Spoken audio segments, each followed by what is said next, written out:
నిపుణులతో అది చర్చించి నెక్స్ట్ స్టెప్ వేయచ్చు అనమాట. అదే కనుక జరిగితే మొత్తం రాజకీయాలే తారుమారైపోతాయి కదా, రాజకీయ అంతే కదా. అంటే పార్టీలు. బేసిక్గా వాళ్ళ చేతికి మట్టి అంటకుండా కాంగ్రెస్కి నుండి వీళ్ళకి మట్టి అంటిచ్చారు. వాళ్ళు ఏం చేశారు, మహిళా రిజర్వేషన్ మాకు నష్టమైనా మేము రెడీ అయ్యాం.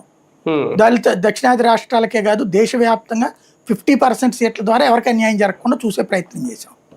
చెడగొట్టింది కాంగ్రెస్ పార్టీ,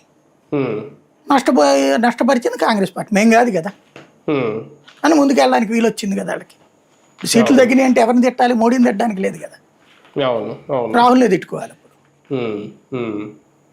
అదే కదా, రైట్.